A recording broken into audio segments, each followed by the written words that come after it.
Hello my dear students, आप लोगों का एग्जाम है और एग्जाम देने से पहले आपका अपना जो ऑफिशियल प्रैक्टिस पेपर है आप इसे करना नहीं भूलिएगा, क्योंकि आपके जो एग्जाम होते हैं उनका जो पैटर्न बनता है, क्वेश्चन बनता है, वो इसी क्वेश्चन पेपर से ही बनता है, क्योंकि ये आपका ऑफिशियल क्वेश्चन पेपर है और बाकी कहीं भी आपको देखने को मिलता है वो ऑफिशियल नहीं रहता है। ये डीओई का ऑफिशियल प्रैक्टिस पेपर है, जिससे की बात ये है कि एग्जाम में जो पूछने की चांसेस होती है, चांसेस क्या, एग्जाम में जो पैटर्न होता है ये इसी प्रैक्टिस पेपर से ही पैटर्न बनता है। मतलब कि जितने भी क्वेश्चन पूछे जाएंगे पैटर्न आपका यही प्रैक्टिस पेपर रहेगा 2024 से 25, क्योंकि यह खुद का ऑफिशियल प्रैक्टिस पेपर है। मतलब बच्चे को एक सैंपल दिया कि आप लोग इस सैंपल पेपर को बनाओ और एग्जाम दो, एग्जाम में अच्छा करोगे। ठीक है, एक आपको चांस दिया तैयारी करने का।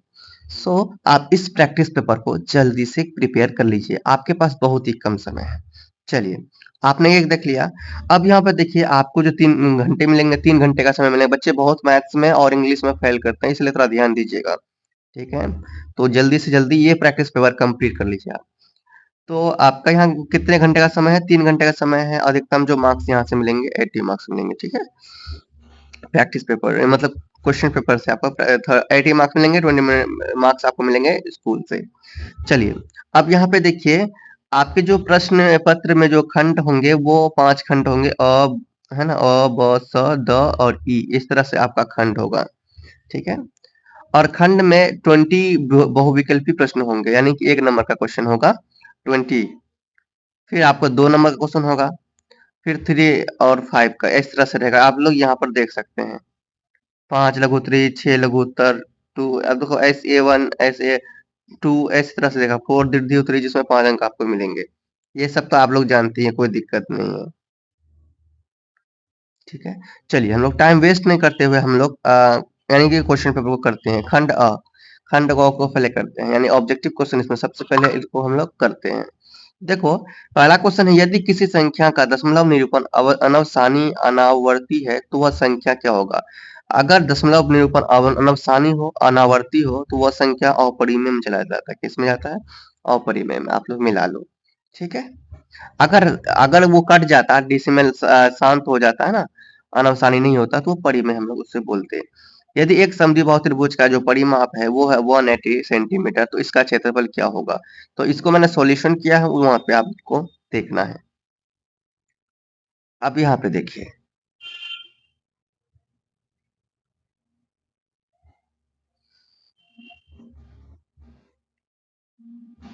अब यहाँ पे देखिए परिमाप जो है आपका 180 सेंटीमीटर है और इससे हम लोग भुजा निकालते हैं, तो 180/3 हो जाएगा 60 सेंटीमीटर। ठीक है, निकल गया। तो समबाहु त्रिभुज का जो क्षेत्रफल होता है √3/4 इंटू भुजा स्क्वायर होता है। अब यहाँ पर देखिए √3/4 लिखा आपने, लिख दिया, और भुजा आपका 60 है, 60 का स्क्वायर हो गया। आगे आप देखेंगे यहाँ पे √3/4, 60 का स्क्वायर होगा 3600, मतलब 3600। अब इसको इसको क्या करेंगे, कैंसिल आएगा 900। ठीक है, ऊपर में कितना आएगा? 900 आएगा। तो 900 को √3 से मल्टीप्लाई करेंगे तो आपका आ जाएगा क्या? 900 √3 सेंटीमीटर स्क्वायर। ये है आपका राइट आंसर।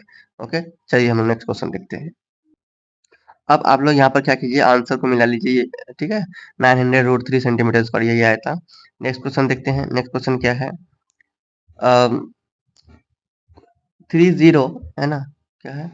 30 रैखिक समीकरण 2x + 3y के का हल है, तो के का मान क्या होगा? है ना, तो चलिए इसको हम लोग सॉल्व करते हैं। यहाँ पर देखिए ये हल है, मतलब कि ये हल है के का। आपको यहाँ पर दिया हुआ, ये हल आपको दिया हुआ है, यानी कि क्या दिया हुआ है? यहाँ 30 दिया है ना, एक्स है ये 3 और वाई है 0। ठीक है, इसी तरह होता है, एक्स वाई कोऑर्डिनेट होता है ना कहीं भी। अगर इस तरह से देखें तो 3 और 0 है, तो 3x हुआ और ये y हुआ। ठीक है, तो यहाँ पे इसी में से आपको क्या करना है, k का वैल्यू निकालना है। ठीक, अब हम लोग क्या करते हैं, इनका वैल्यू पुट करते हैं। क्वेश्चन आपका क्या है? यही है क्वेश्चन, है ना, 2x + 3y के। तो भाई 2x आपका क्या है? 3 है, तो 2 × 3, है ना। अब देखो 3y, 3 का 3 लिखे, y आपका 0 है, 0 दिया, 3 × 0 बराबर के। 3 दूनी 6 है ना, 3 2 जा 6 प्लस 3 × 0 0, 3 दूनी 6 प्लस 0 बराबर के। तो इस तरह से के का जो वैल्यू आएगा आपका 6 आ जाएगा, है ना। आप लोग मिला लीजिए। चलिए हम लोग देखते हैं, ऑप्शन नंबर 6 है। यहाँ पे ऑप्शन देखिए, ऑप्शन में आपका 6 है ना। यहाँ पे देखें ऑप्शन नंबर आपका बी आपका राइट आंसर है।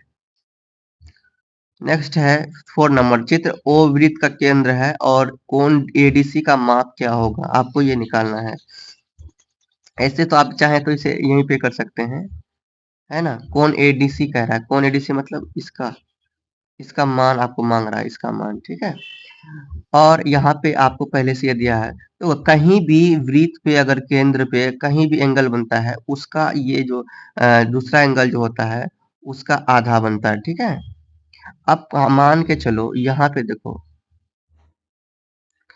यहाँ पे एंगल कितना बना है टोटल, ये 60 डिग्री और 30 डिग्री, तो ये 90 डिग्री हुआ, टोटल कितना हुआ 90 डिग्री।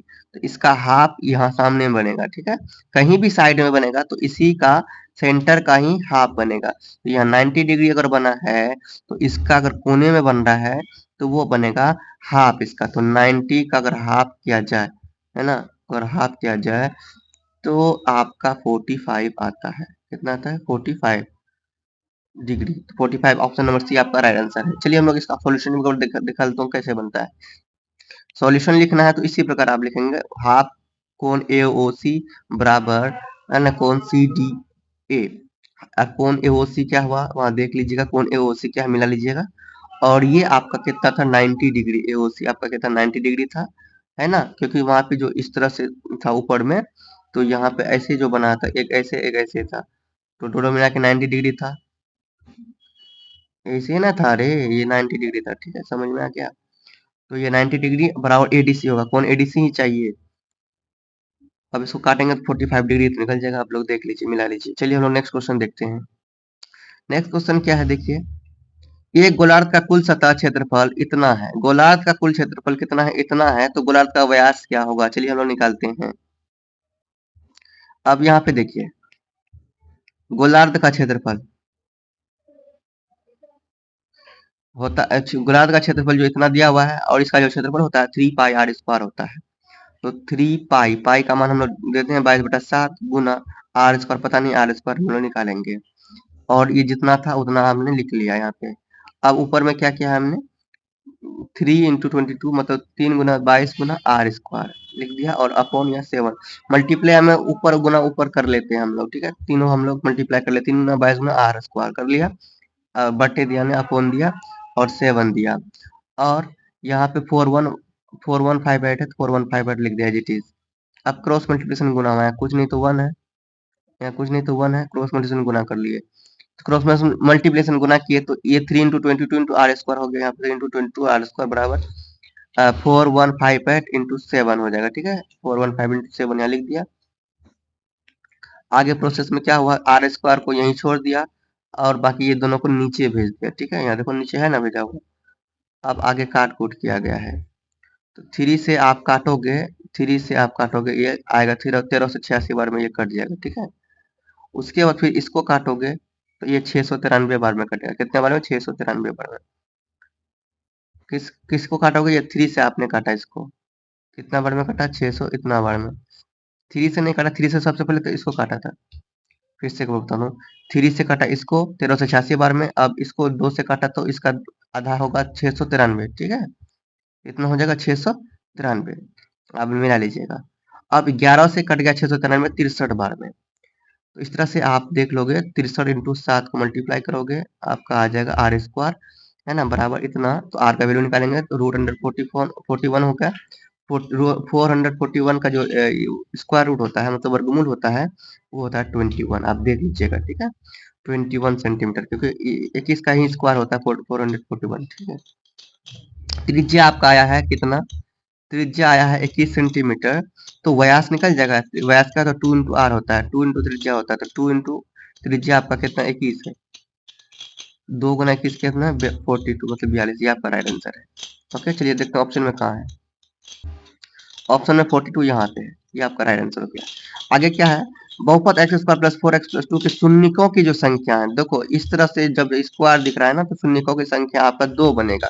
ऑप्शन यहाँ पे देखिए आपका क्वेश्चन है, अगला क्वेश्चन क्या है, एक गोलाकार गुब्बारे में हवा भरने पर उसकी त्रिज्या 3 गुनी हो जाती है ना। एक गोलाकार गुब्बारा है, ठीक है, पहले से गुब्बारा है, गुब्बारा भाई पहले से अगर है तो गुब्बारा में हवा भरे होंगे, तो उसमें अगर हवा भरने से त्रिज्या जो है कि 3 गुना बढ़ जाती है। हवा अगर भरा जाए तो वो 3 गुना त्रिज्या का हो जाता है। और यदि हवा को पंप करने के बाद सतह जो कि A2 हो जाता है, सतह क्या हो जाता है, A2 हो जाता है, तो पंप करने से पहले इसका सतह A1 है। ठीक है, पंप करने से पहले का जो सतह है वो A1 है, तो यानी A1 छोटा होगा, A2 बड़ा होगा, ऐसी बात है ना। और उसके बाद कह रहा है कि A1 और A2 का क्या करना है, मान निकालना है। A1 और A2 का मान निकालना है वो रेशियो में। ठीक है, चलिए इसको हम लोग करते हैं सॉल्व। यहाँ पर देखो गुब्बारे का जो क्षेत्रफल होता है 4πr² होता है हवा भरने से पहले, जो कि ये हमारा था। ठीक है, A1 हम तभी ना माने हैं जो हवा भरने से पहले जो माने वो आपका A1 है। और अकॉर्डिंग टू क्वेश्चन A2 तब माने हैं जब हवा भरा गया है, यानी कि हवा भरा गया, 3 गुना हवा भरा गया है। और हवा भरने के बाद हम उसे क्या माने हैं, A2 माने, क्वेश्चन में ही दिया हुआ है। ठीक है, उसके बाद हम लोग अब रेशियो आराम से निकाल सकते हैं ना। A1:A2 निकालेंगे तो A1 का वैल्यू आप दो और A2 का वैल्यू दो। यहाँ पर देखो, यहाँ पे अगर आप देखेंगे A1 4πr² है, यहाँ 4πr² दिया पहले। ठीक है, दूसरा 4πr² × 3 है, 4πr² × 3 दिया। ठीक है, अब से हम लोग ना अनुपात को हम लोग बटे में भी लिख सकते हैं, ऐसे ऐसे ऐसे लिख सकते हैं। ठीक है, ऐसे ऐसे बटे में मैंने लिख दिया 4πr² बटे 4πr² × 3। इसको कैंसिल करेंगे, एक बार में कैंसिल हो गया तो एक बचा, और नीचे कितना 3 बचा, तो 1/1 × 3 है ना, 1 × 3। यहाँ कुछ नहीं तो 1 है, क्या है, कुछ नहीं तो 1 है इधर है और 3 है, 1 × 3 नीचे हो गया। अब इसको गुना करेंगे, यहाँ 1 बचा तो 1 लिख दिया, 1 × 3 तो 3 हो गया, 1/3। यानी कि इसका जो अनुपात बना, क्या बना भाई, 1/3। यानी बटे को हम लोग क्या लिख सकते हैं अनुपात में, बटे का भी जैसे कि 1/2 है, इसको हम लोग लिख सकते हैं 1:2, है ना। कुछ भी ऐसे रहे, बटे को हम लोग अनुपात में सीधा लिखते हैं। 2/5 है तो लिखेंगे 2:5, ऐसे करके लिखते हैं। समझ में आ रहा है, तो A:2 है तो हो जाएगा 1:3 आपका। ठीक है, A:2 क्या हो जाएगा, 1:3 क्यों होगा, यहाँ पे जो ऊपर में है आपका 1/3 है, यानी कि 1:3। इसको हम लोग ऐसे लिख दिए हैं। अब देखिए आंसर में यानी ऑप्शन में कहाँ 1:3 है। अब यहाँ पे देखेंगे 1:3 यहाँ पर आपको दिख रहा है। ठीक है, यही आपका राइट आंसर है, समझ गया, ऐसे बनाना है। नेक्स्ट क्वेश्चन जो है आपका देख लीजिए। नेक्स्ट क्वेश्चन है, दी गई आकृति में यदि कोण ए और बी का अनुपात 2:3 है तो सी निकालना है। यानी कि ए और बी का जो अनुपात है 2 अनुपात कितना है, 3 दिया है। तो जब भी अनुपात ऐसे दिया रहता है ना, तो आपको 2 को 2x मानेंगे, 3 को क्या मानेंगे, 3x मानेंगे। ठीक है, ऐसे मानेंगे। समझ में आ गया। अब देखो ए यही है ना, यहाँ पे इस फिगर में देखेंगे, इस प्रकार का कुछ फिगर है, तो ए है, ये बी है ना, ए है ये और बी है, तो ये 3x हो जाएगा, और सॉरी ए आपका 2x है, ये आपका 2x है और बी आपका 3x है, ये आपका दिया हुआ है। अब यहाँ पे गौर से देखेंगे, ये 90 डिग्री का कोण बनाता है। यहाँ पे एक पहले से 90 डिग्री है, यानी एक लाइन है, एक पहले से अगर बना हुआ, दूसरा ऑटोमेटिकली 90 डिग्री, क्योंकि एक लाइन जो होता है, एक संख्या रेखा जो होता है वो 180 डिग्री का होता है। ठीक है, तो एक 90 डिग्री का तो दूसरा भी 90 डिग्री का होगा, 180 डिग्री हो गया। तो यानी कि इससे ये पता चलता है कि ए और बी मिलके क्या बनाएगा, 180 यानी ये 90 डिग्री बनेगा। ए और बी मिलकर क्या बनाएगा, ए और बी मिलकर बनाएगा 90 डिग्री, इससे ये पता चलता है। ठीक है, चलिए अब हम लोग थोड़ा सॉल्व इसे कर लेते हैं। यहाँ पे देखिए ए और बी का अनुपात 2:3 है, तो लेट कर लेंगे a बराबर 2x, b और 3x, ऐसे ही करते हैं। 2x 3x आपका 90 डिग्री है, आपको पता है ये। अब 3 2 कितना हो गया, 5x बराबर 90 डिग्री। अब देखो ध्यान से x का वैल्यू निकालेंगे, 90 डिग्री अपॉन 5 बराबर कितना होगा, 18 डिग्री। ठीक है, x का वैल्यू कितना निकल गया, 18 डिग्री, मतलब 18 डिग्री आपका आंसर x का वैल्यू निकला है। ठीक है, तो आप a का वैल्यू निकाल लेते हैं। a कितना है, 2x है, तो 2 × 18 36 डिग्री हो गया। ठीक है, समझ में आ रहा है ना। 2x है तो 2 x अभी आपका निकला 18 डिग्री, तो मिला दिया 36 डिग्री। ठीक है, अब हमको जो कि चाहिए, हमको क्या चाहिए था, हमको कौन सी चाहिए था, क्या चाहिए था, कौन सी चाहिए था। तो एंगल ए और एंगल सी 180 डिग्री हुआ, कैसे हुआ, चलिए ये भी देखते हैं। देखो यहाँ पे जो है कि यहाँ पे यहाँ पे देखेंगे एक ऐसे लाइन बना हुआ है ना, तो एक लाइन ऐसे बनाया है, संख्या रेखा जो बनाया है, कैसे बनाया भाई, एक ऐसे प्रकार का बना हुआ है, ठीक है। तो अब यहाँ पे अगर इस प्रकार का बना हुआ है, इसमें से कौन कौन एंगल आपको मिल रहे हैं, ए और सी। तो ये भी लाइन है, तो लाइन तो 180 डिग्री होगा कि नहीं होगा, लाइन है तो 180 डिग्री होगा, लाइन है तो 180 डिग्री होगा। तो लाइन में जितने भी बनेंगे वो लीनियर पेयर कहेंगे, यानी संख्या रेखा कहलाएंगे, संख्या रेखा के युग्म कहलाएंगे, ठीक है। तो क्या कहलाएंगे, संख्या रेखा के युग्म। तो यहाँ पे जो इस लाइन में जो बन रहे हैं ए और सी है, क्या है ए और सी, तो यानी कि इससे ये पता चलता है ए और सी मिलके बनाएंगे 180 डिग्री, ठीक है। ऐसे कुछ होगा क्योंकि ये संख्या रेखा है, क्योंकि ये संख्या रेखा 180 डिग्री का होता है। इसमें जितने भी एंगल बनेंगे वो 180 डिग्री के बराबर ही होगा, टोटल मिला के कुल अगर इसको जोड़ेंगे तो। चलिए हम लोग इसको करते हैं सॉल्व आगे। सो यहाँ पे इसीलिए क्या हो गया स्टूडेंट्स, यहाँ पे इसीलिए हो गया आपका कौन ये और कौन सी 180 डिग्री, क्योंकि ये संख्या रेखा है ना। रैखिक युग्म संख्या रेखा है, तो इसमें क्या, इसको क्या कहते हैं, रैखिक युग्म, क्योंकि जिसको जोड़ रहे हैं तो रैखिक युग्म ही कहलाया, रैखिक युग्म की वजह से।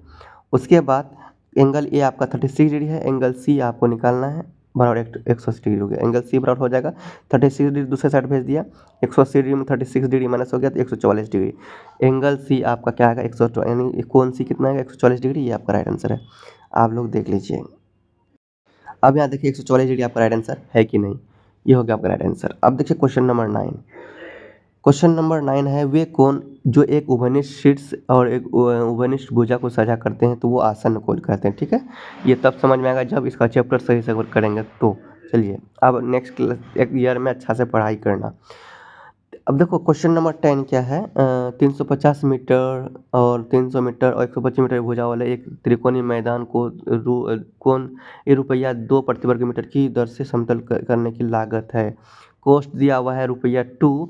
और देखो जब भी मैदान हो, जब भी आपको कोई मैदान दिखे और उसमें त्रिकोण यानी कि त्रिभुज दिखे तो समझ जाना वो ऐस वाली बात है, यानी कि समझ लो वहाँ पे क्या निकालने के लिए कहा जाएगा, हीरोन फार्मूला है ना, वहाँ पे हीरोन सूत्र का यूज होगा, हीरोन सूत्र का यूज होगा।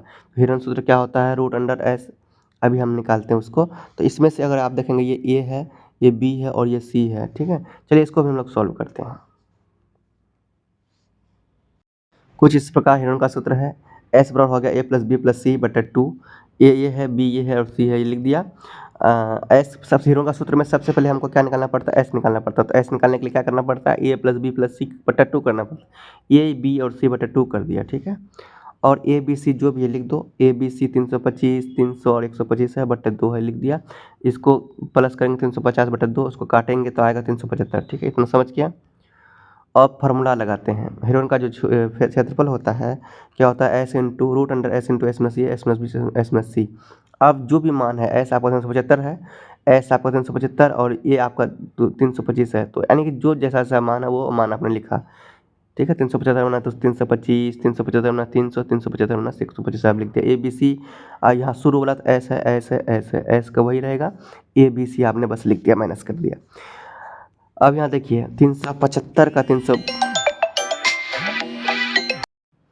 अब यहाँ पर देखिए 375 गुना 50 गुना 75 कैसे आया, 375 का 375, 375 में 325 गया 50, 375 में 300 गया 75, 375 में 125 गया 250। अब देखो इसको हम लोग क्या करते हैं, ये आ गया। अब हमें इसको ना तोड़ देते हैं, 375 को हम लोग तोड़ेंगे तो आएगा 5 गुना 5 गुना 5 गुना 3 है ना। अब गुना करेंगे इसको 375 होता है। 50 को आप लिख सकते हैं 2 गुना 5 गुना 5 है ना। ऐसे सबको तोड़ देना है, तोड़ने पर ऐसे आएगा, 75 को करेंगे 3 गुना 5 गुना 5, 25 या 75 हो गया। 250 को तोड़ेंगे 2 गुना 5 गुना 5 गुना 5, ऐसे तोड़ देंगे। अब यहाँ पे देखेंगे पेयर जो निकलेगा वो बाहर निकलेगा रूट से, ठीक है। पेयर जोड़ेगा 5 है, 5 पेयर में है, 5 बाहर, फिर एक 5 यहाँ, अभी अनपेयर को छोड़ दो, यहाँ भी 5 पेयर में है, 5 बाहर, यहाँ पे 5 पेयर में 5 बाहर, और यहाँ भी 5 पेयर है, 5 बाहर। अब देखो एक 5 यहाँ है और एक 5 आपका यहाँ है अकेला, हमने देखो पता भी कर दिया ना, एक एक में अलग से क्लिक किया है तो 5 अलग कर दिया है नहीं। इस तरह से 4 5 आपका अलग है, 5 5 आपका क्या हो रहा है, अलग हो रहा है। कितना 5 5 5 अलग हो रहा है। उसके बाद आगे देखो 3 एक यहाँ है, 3 एक यहाँ है, लिख दिया 3, एक 2 यहाँ है, एक 2 यहाँ है, लिख दिया। अब इसको गुना करेंगे 18750 आपका होगा, कर लीजिएगा ना। उसके बाद लागत को क्या करना था, गुना कर, लागत जो भी रहता है ना उसको मल्टीप्लाई करना पड़ता है, तब पता रुपया पता चलता है। लागत आपका 2 था तो 18,750 में 2 को गुना कर देंगे तो आएगा 37,500। कितना का 37,500, यही आपका राइट आंसर। चेक कर लीजिए यहाँ पर, देखिए 37,500 आपका है कि नहीं, ये आपका राइट आंसर हो गया। अब नेक्स्ट क्वेश्चन देखते हैं।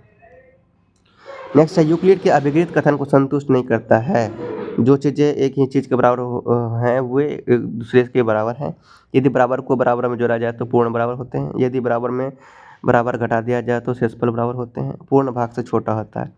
अब देखो 11 नंबर में जो कह रहे हैं, ये जो आप लोग ध्यान समझो, इसके लिए यूक्लिड पढ़े में आपको पढ़ना पड़ेगा, यूक्लिड थ्योरम पढ़ना पड़ेगा, है ना। ये जो चैप्टर है इसको करना पड़ेगा, लेकिन आपने किया नहीं, फिर भी एक बार रिवीजन कर लेना, देख लेना, स्कूल में पढ़ाए होंगे। तो इसका आएगा डी नंबर आपका राइट आंसर, ठीक है। ऑप्शन नंबर डी, पूर्ण भाग से छोटा होगा। अब चलिए नेक्स्ट क्वेश्चन देखते हैं। दिए गए चित्र में एंगल यहाँ पे है, एंगल ए सी डी सर्वांगसम है। Angle D A D B के सिद्ध करने में सर्वांगसम समता का नियम का प्रयोग किया गया है। देखो सर्वांग समता का नियम का प्रयोग किया हुआ, लेकिन यहाँ पे कौन सा नियम का प्रयोग किया वो बताना है, ठीक है।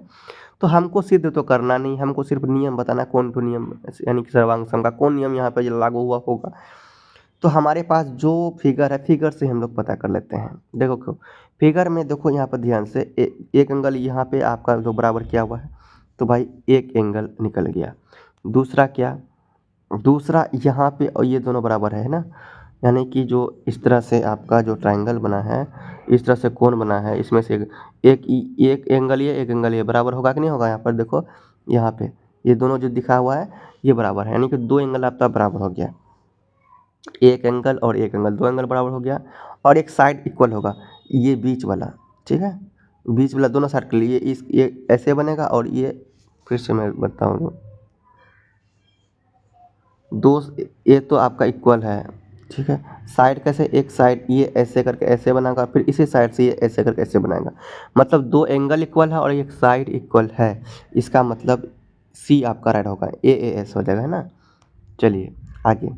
यदि किसी त्रिभुज के विकर्ण एक दूसरे को समद्विभाजित करते हैं तो चतुर्भुज क्या कहलाएगा। तो अगर ऐसा हो तो वो चतुर्भुज समांतर चतुर्भुज कहलाता है, ठीक है। चलो देखो क्वेश्चन नंबर 14 जो है कि मैंने बहुत कोशिश किया, बन रहे हैं, लेकिन हमें सेटिस्फेक्शन नहीं हो रहा हूँ। ओके, इसमें से कुछ प्रॉब्लम होगा। वैसे भी अगर ये क्वेश्चन अगर इस टाइप का कोई क्वेश्चन आता ना, उसमें अगर आपको और भी दिया जाएगा, क्या अथवा भी दिया जाएगा, तो आप अथवा वाला बना लेना, क्योंकि इसमें से आपको कन्फ्यूजन ही कन्फ्यूजन होगा, कुछ कन्फ्यूजन है। सो इस क्वेश्चन को मैं छोड़ रहा हूँ, ठीक है। अब देखो नेक्स्ट, वैसे अगर आप ये करेंगे ना क्वेश्चन, अधिकतर एटलीस्ट आपका आने का जो संभावना वो 580 आएगा। क्या आएगा, 580 आने का ज़्यादा संभावना है, रूट अंडर 580। तो आप एक बार चेक कर लेंगे। एक शंक्वाकार टोपी की जो ऊंचाई है 16 सेंटीमीटर, इसके आधार की जो त्रिज्या है 12 सेंटीमीटर है। तो तिर्यक ऊंचाई, देखो तिर्यक ऊंचाई निकालने के लिए हम लोग को क्या करना पड़ता है।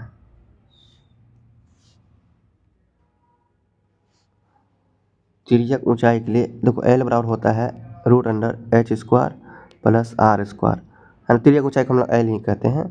तो एच आपका दिया हुआ कितना, एच आपका 16 दिया हुआ है, तो 16 का स्क्वायर करोगे और आर का स्क्वायर करोगे। चलो इसको देखते हैं अगर सोल्व किया हो तो। यहाँ पे देखिए, एच आपका 16 दिया हुआ है, आर आपका 12 दिया हुआ है। एल निकालने के लिए root under H square plus R square, ये एच है, तो root under H square R square करते हैं।